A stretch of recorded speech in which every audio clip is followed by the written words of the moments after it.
Good morning student.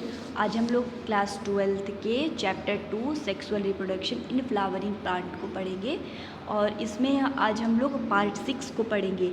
हम लोगों ने पिछले लेक्चर में आउटसाइड ब्रीडिंग के बारे में पढ़ा था, ठीक है, आउट ब्रीडिंग डिवाइस के बारे में पढ़ा था। अब इसमें क्या पढ़ेंगे तो पॉलन पिस्टिल इंटरेक्शन के बारे में पढ़ेंगे। तो इसमें है क्या, तो pollination does not guarantee the transfer of right side pollen, मतलब पॉलिनेशन जो है वो कोई गारंटी नहीं होती है कि वो राइट साइड पॉलन पे ही आके इंटरेक्ट करे, ठीक है।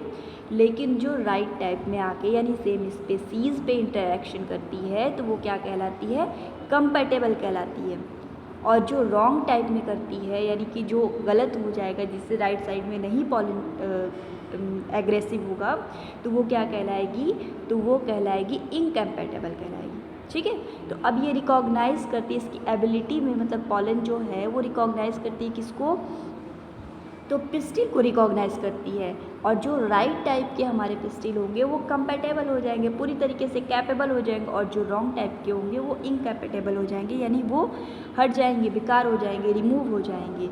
It is right type in pistil accepted the pollen of promoted post pollination events that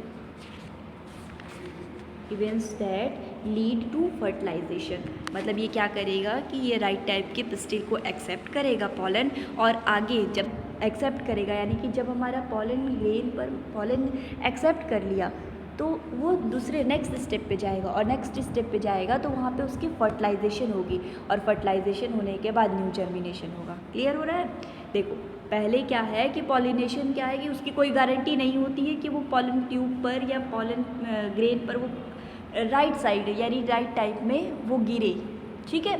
लेकिन अगर एक ही स्पेसीज़ हो या फिर एक ही प्लांट पे, सेम प्लांट पे आपका हो रहा है, तो वो एक अगर राइट साइड में हो गया तो वो कंपैटिबल कहलाएगा, और जो रॉन्ग साइड में हो गया तो वो इनकैपेबल कहलाएगा। लेकिन अगर वो राइट साइड में हो गया, ठीक है, पॉलन जो है वो एक्सेप्ट कर ले रहा है, ऐसा तो है नहीं कि सभी रॉन्ग टाइप में होंगे, कोई राइट होगा ही नहीं, कोई सही होगा ही नहीं, कोई आके उस पर इंजेक्ट ही नहीं होगा। अगर ऐसा नहीं होता तो पॉलन ग्रेन यानी कि पॉलिनेशन का कोई प्रोसेस ही नहीं होता, तो वो राइट साइड भी होते हैं। तो अगर राइट टाइप में हो गए, एक्सेप्ट कर लिया, तो वो प्रोमोट करेगा आगे की तरफ, पोस्ट पॉलिनेशन करेगा। अब पोस्ट पॉलिनेशन जब होगा, जब पोस्ट पॉलिनेशन होगा तो उसमें आगे फर्टिलाइजेशन के प्रोसेस होंगे। किसके प्रोसेस होंगे? Fertilisation. If the pollen of wrong type, यदि पॉलन जो है वो रॉन्ग टाइप हो गया तो pistil reject the pollen of preventing pollen germination on the stigma और pollen tube growth in style. अगर राइट साइड में हुआ तो वो पोस्ट पॉलिनेशन करके फर्टिलाइजेशन करेगा, लेकिन अगर रॉन्ग टाइप हुआ तो वो पिस्टिल को क्या कर देगा, रिजेक्ट कर देगा, और वहाँ पे प्रिवेंटिंग होगी पॉलन जर्मिनेशन की, ठीक है, जो कि पॉलन ट्यूब ग्रोथ मतलब स्टाइल में, ग्रोथ इन स्टाइल में नहीं जर्मिनेट कर पाएगा, प्रिवेंटिंग नहीं हो पाएगा। The ability of pistil recognize the pollen followed by accept and reject in result of continuous dialogue between pollen grain and the pistil।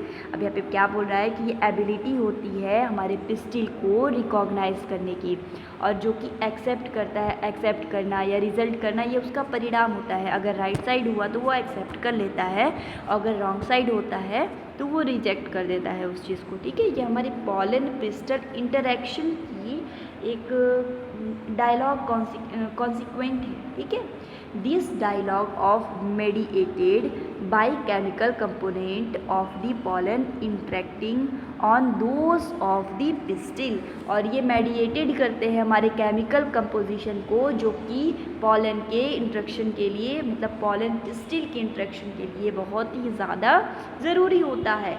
It the only the recent year in बायोनिस्ट have been able identify some of the pollen and pistil component and interaction leading the recognition, ठीक है। Recognition में क्या होगा कि ये जो हमारे बायोनिस्ट हैं वो बहुत सालों से इस चीज़ को आइडेंटिफाई करते आ रहे हैं, पॉलन और पिस्टल के कंपोनेंट को। ये इंटरेक्शन हमेशा रिकॉग्नाइज मतलब लीडिंग होती है, रिकॉग्निशन के लिए फॉलोड करती है। ये रिकॉग्निशन मतलब जहाँ पे एक्सेप्शन होगा, मतलब जहाँ पे एक्सेप्ट होगा वहाँ पे रिजेक्शन का भी प्रोसेस आएगा ही आएगा। As mention earlier following is compatible pollination the pollen grain germinate on stigma to produce a pollen tube through one of the germ pores। अब ये मेंशन करती है किसको, कंपैटिबल पॉलिनेशन को। अब कंपैटिबल पॉलिनेशन को यानी हम लोग पहले राइट साइड को ले रहे हैं, तो राइट साइड को लेंगे तो क्या हो जाएगा, तो ये हमारा पॉलन ग्रेन जर्मिनेट होगा, किस पे जाएगा, स्टिग्मा पे प्रोड्यूस होगा, फिर उसके बाद वो पॉलन ट्यूब में जाएगा और सिर्फ एक जर्म पोल से ही बनाएगा, सिर्फ एक क्या बनेगा, जर्म पोल बनाएगा जो कि कंटेंट करेगा किसको, पॉलन ग्रेन मूव करेगा।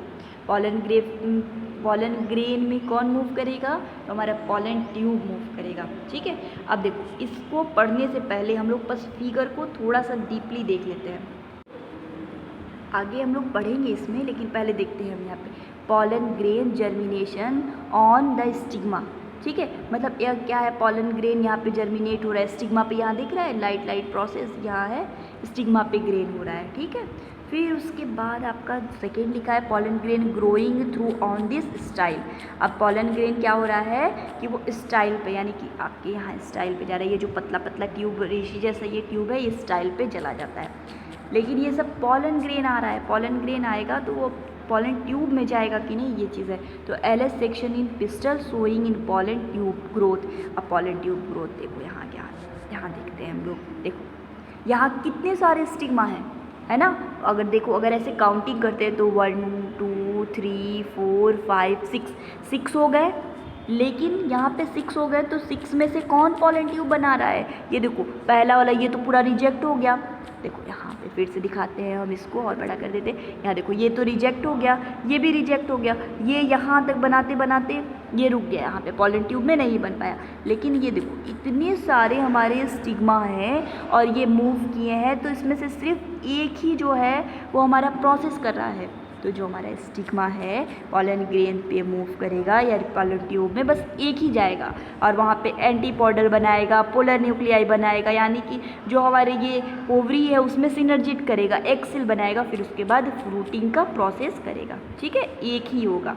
फिर यहाँ पे बहुत बड़े में ये इसी चीज़ को, जो यहाँ आपका ये फॉर्म है, ये जो सिनर्जिट वाला फॉर्म है, यानी पोलर न्यूक्लियाई तो ये सब नहीं, एग सेल और सिनर्जिट वाला जो फॉर्म है, इसको यहाँ डीपली करके दिखाया गया है कि central cell, egg cell, plasma membrane, synergid, इस सबको मेल गैमीट है, वेजिटेटिव न्यूक्लियस है, मेल है, ये सब, ये पूरे इसको ब्रीफली डिफाइन किया है। ठीक है, ब्रीफली डिफाइन किया। तो हम लोग क्या कहाँ तक पढ़े हैं पहले, तो हम लोग ये पढ़े कि पॉलन ग्रेन मूव होता है पॉलन ट्यूब पे। तो देखो यहाँ पॉलन ट्यूब पे मूव तो होगा, लेकिन सारे हमारे स्टिग्मा जो सारे पॉलन हैं वो सारे पॉलन ग्रेन नीचे नहीं जाएंगे, सिर्फ एक सर्वाइव करेगा, यानी जो कैपेबल होगा। ठीक है, जो कैपेबल होगा बस वही एक मूव करेगा, सारे कैपेबल सारे मूव नहीं करेंगे। Pollen tube grow through on this tissue of the stigma and style reaches the ovary। देखो अब यहाँ पे हमने फिगर में दिखाया कि जो पॉलन ट्यूब है वो टिश्यू स्टिग्मा में गया, फिर उसके बाद स्टाइल में गया, स्टाइल यानी जो लंबी वाली ये है, स्टाइल में गया, फिर वहाँ पे ओवरी में चला गया। ओवरी यानी कि जो ऐसे गोल सा बना हुआ था, वहाँ पे गया और वहाँ पे क्या बना, पोलर न्यूक्लियाई बनाया, एग सेल बनाया, सिनर्जिट बनाया। ठीक है, वहाँ पे ये सारे कंडीशंस हुए। अब यहाँ पे क्या है आगे, you would recall that in some plant, और जो कुछ मतलब कुछ तो सम प्लांट होते हैं ना अलग से प्लांट, तो उस प्लांट में क्या होते हैं कि pollen grain are shed 2 celled conditions. अब इसमें क्या होते हैं कि जिसमें 2 सेल्ड यानी जिसमें 2 सेल पाए जाएंगे, इसमें 2 सेल होंगे, उस कंडीशन में क्या होगा कि पहला वेजिटेटिव होगा और दूसरा सेल जनरेटिव होगा। ठीक है, दूसरा सेल क्या होगा, जनरेटिव होगा। उस प्लांट में, उस प्लांट के में देखते हैं हम क्या कि जो जनरेशन सेल होती है वो डिवाइडेड करती हैं हमारे 2 मेल गैमीट में। देखो पहले क्या हुआ था, यहाँ पे जब 2 सेल होंगे तो वहाँ पे एक मेल गैमीट होंगी और एक फीमेल गैमीट होगा। क्लियर हो रहा है, वहाँ पे एक मेल गैमीट होगा और एक फीमेल गैमीट होगा, तो ये हमारा 2 सेल कंडीशन हो गया।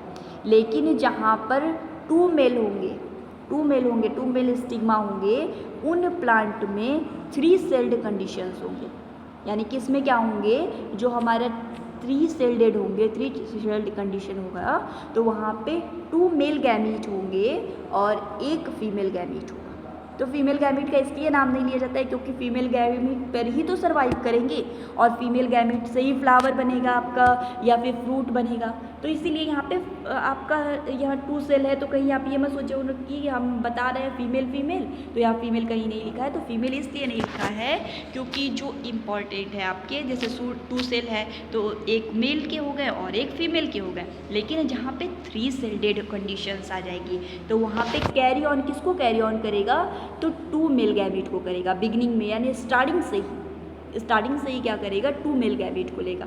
जो पॉलन ट्यूब है वो रीचिंग आफ्टर ओवरी, जब मतलब ओवरी के अंदर जाने से पहले, इंटर करने से पहले ओव्यूल जो है वो माइक्रोपाइल से इंटर करता है, सिनर्जिड बनाता है और फिलीफॉर्म एपरेटस में जाता है। अभी हम लोग फिगर में देख कर आए हैं, फिर से एक बार और देख लेंगे उस फिगर को कि उसमें किस तरीके से इंटर किया है। तो सबसे पहले उसमें क्या हुआ था कि पॉलन ट्यूब से होते हुए सिनर्जिड बनाया और सिनर्जिड में इंटर किया, और सिनर्जिड में इंटर करने के बाद एक सेल या एंटीपोडल या पोलर न्यूक्लियाई बनाया। ठीक है, तो ये पोलर न्यूक्लियाई किसमें, ये सारे फॉर्म्स, ये जो गोल सा ये फॉर्म है ये क्या है, तो ये माइक्रोपाइल है। ठीक है, माइक्रोपाइल।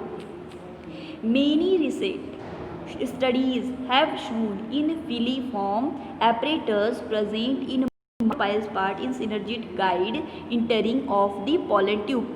और बहुत सारी रिसेंटली स्टडीज़ भी क्या गया है कि जो फिलीफॉर्म ऑपरेटर्स होते हैं वो प्रेजेंटली किस में होते हैं, तो माइक्रोपाइलर में होते हैं, जो एंट्री करते हैं हमारे सिनर्जिड गाइड में पॉलन ट्यूब के थ्रू। ठीक है, पॉलन ट्यूब के थ्रू ही जाएगी हमारी जो स्टिग्मा है, वो पॉलन ट्यूब के थ्रू ही हमारी इंटर करेगी, सिनर्जिड में जाएगी, एक्सेल बनाएगी, पोलर न्यूक्लियाई बनाएगी और एंटीपोडल बनाएगी। ये तो क्लियर हो रहा होगा। फिर उसके बाद all these event form pollen deposition on the stigma until pollen tube enter the ovule are together referred in pollen pistil interaction। अब ये आपकी बहुत ज़्यादा इंपॉर्टेंट है, ये लाइन ही आपकी इंपॉर्टेंट है पूरे उसमें, कि जो हमारी इवेंचुअली पॉलन है वो डिपोजिशन में जाता है, स्टिग्मा पर इंटर करता है, स्टिग्मा से होते हुए पॉलन ट्यूब में जाता है, फिर ओव्यूल में जाके वहाँ पे पॉलन पिस्टल इंटरेक्शन करता है और इसी पॉलन पिस्टल इंटरेक्शन के थ्रू सिनर्जिड का फॉर्मेशन होता है। As pointed out earlier, pollen pistil interaction of dynamic process involving pollen recognition followed by promotion और inhibition of pollen। अब इसमें क्या बता रहा है कि जो ये डायनामिक प्रोसेस होते हैं, ये कैसे प्रोसेस होते हैं, तो डायनामिक ये लगातार चलने वाले प्रोसेस होते हैं और ये प्रमोट करते हैं किसको, पॉलन को।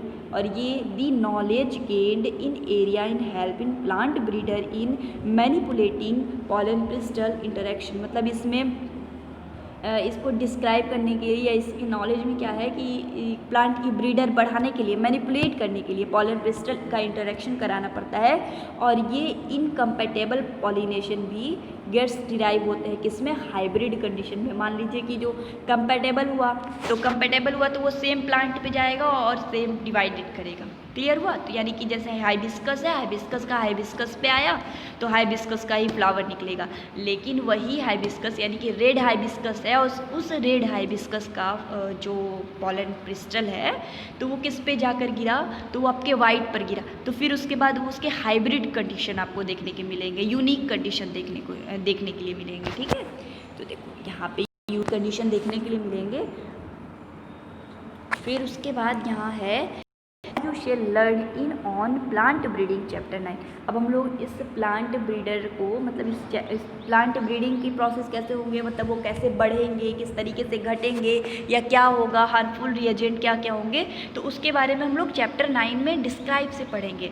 तो उस ब्रीडर को स्ट्रेंट क्रॉसिंग डिफ्रेंशिएटिंग, मतलब डिफरेंट स्पेसीज जेनराज में कंबाइन करेंगे, यानी कि जो हमारे हाइब्रिड कंडीशंस है या तो अपने से हो जाएं, अगर अपने से नहीं होते हैं तो उनके 2 कैरेक्टर होते हैं, उनके 2 कैरेक्टर सुपीरियर वैराइटीज़ होते हैं। आर्टिफिशियल हाइब्रिडाइजेशन, एक हाइब्रिडाइजेशन कैसे हुआ, या तो खुद से हो जाएगा, तो खुद से इनकम्पैटिबल, यानी कि मैंने बताया कि जो जैसे रेड रोज़ है और रेड रोज़ का वाइट रोज़ पर चला गया स्टेमन, तो उसमें क्या होगा आपका, तो वो पॉलन ट्यूब में जर्मिनेट करेगा, बेशक जर्मिनेट करेगा, क्योंकि वो सेम स्पेसीज के हैं, लेकिन वो हाइब्रिड कंडीशंस में आएगा। क्या किस में आएगा? हाइब्रिड कंडीशन में आएगा।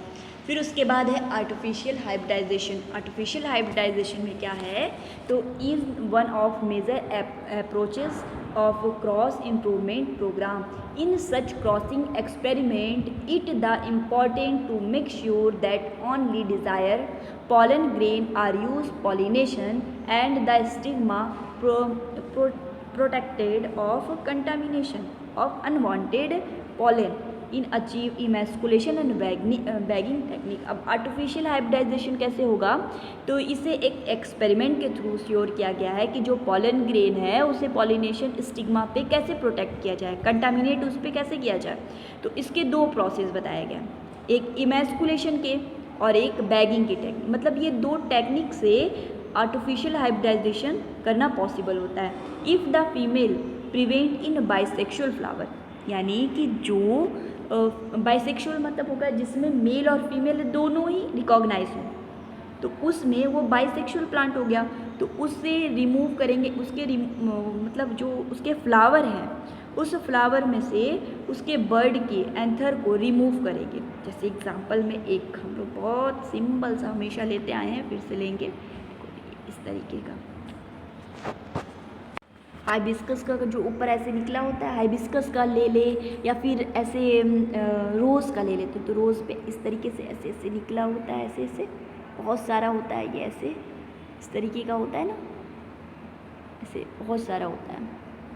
मैरीगोल्ड में भी होता है, मैरीगोल्ड है या फिर हाइबिस्कस है, रोज़ में है, उसमें ये चीज़ हमारे एंथर निकले, जो हमारे एंथर्स होते हैं वो ऐसे होते हैं। तो उस एंथर को हम क्या करेंगे? तो फॉरकेप यानी कि कैंची से ऐसे इस तरीके से काट लेंगे, इसको निकाल लेंगे यहाँ पे, ठीक है। और काटने के बाद इसका क्या बनाएंगे? पाउडर फॉर्म में बनाएंगे। किस फॉर्म में बनाएंगे? पाउडर फॉर्म में बनाएंगे। और पाउडर फॉर्म में बनाएंगे, फिर उसके बाद पॉलन ग्रेन पर क्या करेंगे? डस्ट कर देंगे, ठीक है। फिर से देखते हैं हम लोग एक बार और कि जो हमारे ये इमेस्कुलेशन के प्रोसेस होंगे वो किस तरीके से होंगे। तो वो बाइसेक्सुअल फ्लावर होंगे और बाइसेक्सुअल फ्लावर में जो एंथर के प्रोसेस आएंगे, आपके जो एंथरिंग होगा, एंथरिंग, तो उस एंथर को यानी जो फीमेल के एंथर है उसको हम काट लेंगे, नेसेसरी फॉरकेप से निकाल लेंगे, ठीक, पॉलन ग्रेन को। फिर उसके बाद उसे पॉलन ग्रेन पर या फिर उसे डस्ट कर देंगे, ठीक। डस्ट करने के बाद इमेस्कुलेशन फ्लावर को कवर कर देंगे उसी साइज़ के, मतलब जो हमारा फ्लावर है जिसे हमने निकाल लिया पहले, अभी पाउडर नहीं बना रहे, उसे पहले निकाल के अपने पास सेफ रख ले रहा है, ठीक है। अपने पास निकाल के सेफ रख लिया। फिर उसके बाद उसके लिए एक मतलब जिस फ्लावर का निकाल चुके हैं उसके हिसाब से, उसी के हिसाब से उसकी एक बैग लेंगे, एक सूटेबल बैग साइज़, मतलब उसी साइज़ की जो कि बटर पेपर की बनी हो, उसे प्रिवेंट कर देंगे, उस स्टिग्मा को क्या करेंगे? प्रिवेंट कर देंगे, जिसमें से हम लोग पॉलन निकाल चुके हैं, ठीक है। यानी उस स्टिग्मा जो उसमें से स्टेमन निकाल चुके हैं हम लोग, उसे बैगिंग कर देंगे, उसे बैगिंग यानी उसे पैक कर देंगे। तो जब हम उसे पैक कर देंगे तो उस पैक करने के प्रोसेस को, उस बैग करने के प्रोसेस को, यानी उसे बैग से पैक कर देंगे तो उसे हम क्या बोलेंगे? Bagging process. उसे हम क्या बोलेंगे? Bagging process. When the stigma of bagging flower attain in respectively mature pollen grain collected, लेकिन उसमें से हम मैच्योर पॉलन ग्रेन को अटैक, मतलब मैच्योर जो भी फ्लावर पूरी तरीके से आपके खिल गए होंगे उसमें से हम निकालेंगे, उसमें से पॉलन ग्रेन को लेंगे। और पॉलन ग्रेन हमने दिखाया कि किसको लेंगे और किसको हम लोग फॉरकेप करेंगे। तो उसे हम लोग फॉरकेप कर लिया, अपने पास रख लिया है। फिर उसके बाद मेल पेरेंट पर, यानी जो हमारे मेल पेरेंट्स के होंगे उस पर डस्टिंग कर देंगे, यानी पाउडर फॉर्म में करेंगे। फिर उसके बाद उसको कर लेंगे पाउडर, उसको उस पर डस्ट कर दिया गया। फिर उसके बाद उस फ्लावर को फिर से रीबैग कर देंगे, यानी बैग एक बार पहले उसका हम लोगों ने पॉलन ग्रेन निकाला उस फ्लावर का जब निकाल लिया पॉलन ग्रेन तो वो इमेस्कुलेशन के प्रोसेस हो गए। फिर उसके बाद उसे बैगिंग कर दिया गया, यानी उसे पैक कर दिया गया बटर पेपर से। तो जब उसे पैक कर दिया गया तो फिर उसे पाउडर फॉर्म में बनाया गया। किसे? पॉलन ग्रेन को पाउडर फॉर्म में उसे डस्ट कर दिया गया और डस्ट करने के बाद फिर से उसे रीबैग किया गया। तो रीबैग करने के बाद उसका रिज़ल्ट क्या आया कि वो फ्रूट में डेवलप हो गया। किस में डेवलप हो गया? फ्रूट में डेवलप हो गया। If the female parent produce unisexual flower, there no need in emasculation. लेकिन जो हमारे फीमेल पेरेंट होते हैं जो खुद यूनिसेक्सुअल होते हैं, यानी कि खुद से अपना बना लेंगे, एक फ्लावर से दूसरा फ्लावर बनाने की, उसे बाइसेक्सुअल यानी कि उन्हें मेल की आवश्यकता नहीं पड़ेगी, नीड नहीं होगी। तो जब उसे मेल की आवश्यकता नहीं है तो हम तो फ्लावर को फ्लावर भी बनाना है या फ्रूट बनाने के लिए इमेस्कुलेशन के प्रोसेस करेंगे। और जब ये खुद ही से बना लेगी, यानी खुद ही फीमेल पावर ज़्यादा होगी, तो उसमें कोई आवश्यकता नहीं होगी इमेस्कुलेशन के प्रोसेस के लिए। तो the female flower bud are bagging is flower open when stigma in receptive pollen carry out using desired pollen and the flower rebagged. फिर उसके बाद जो फीमेल बर्ड होंगे वो बैगिंग के प्रोसेस वहीं पे मतलब ऑफ हो जाएगी, फ्लावर ओपन हो जाएगा। फिर उसके बाद रिसेप्टिव होगा, रिसेप्टिव होने के बाद हम कैरी ऑन करेंगे पॉलन को रीबैग्ड के लिए। ठीक है, कैरी ऑन करेंगे मतलब ऐसे ही हम लोग बहुत सारे प्रोसेस करते रहेंगे, ये रीबैगिंग के प्रोसेस होंगे। आगे हम लोग नेक्स्ट वीडियो में या नेक्स्ट लेक्चर में हम लोग पढ़ेंगे डबल फर्टिलाइजेशन। डबल फर्टिलाइजेशन में क्या होगा, तो आपको बस थोड़ा सा बता दें हम कि डबल फर्टिलाइजेशन क्या होगा। तो यहाँ पे आप लोग पढ़े थे, पीछे अभी पढ़े हैं 3 सेल्डेड पढ़े थे ना, 3 सेल कंडीशन होगी। तो वो 3 शेड जो कंडीशन होगी, जो उसमें 2 मेल होंगे और 1 फीमेल होंगे, तो वो आपका डबल फर्टिलाइजेशन होगा। और कैसे होगा, तो ये हम लोग नेक्स्ट वीडियो में उसका पूरा डीपली एक्सप्लेनेशन किया जाएगा।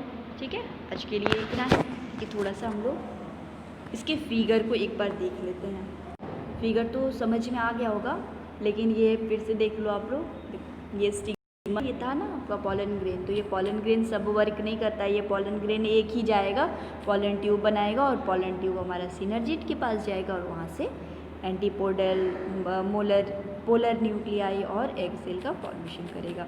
ये चीज़ आपका यहाँ पे डीपली दिखाया गया है, ये चीज़ डीपली है, सिनर्जिड का फॉर्म है यहाँ डीपली है। जो अभी हम लोग पढ़े हैं सारा ये सारी इसमें कंज्यूम्ड किए हैं। इमेस्कुलेशन के प्रोसेस और बैगिंग के प्रोसेस वो सब आपके अलग होते हैं, आर्टिफिशियल कंजुगेशन होते हैं। तो आर्टिफिशियल हाइब्रिडाइजेशन हो गया। आज के लिए इतना ही, नेक्स्ट वीडियो में आगे का पढ़ेंगे। Thank you.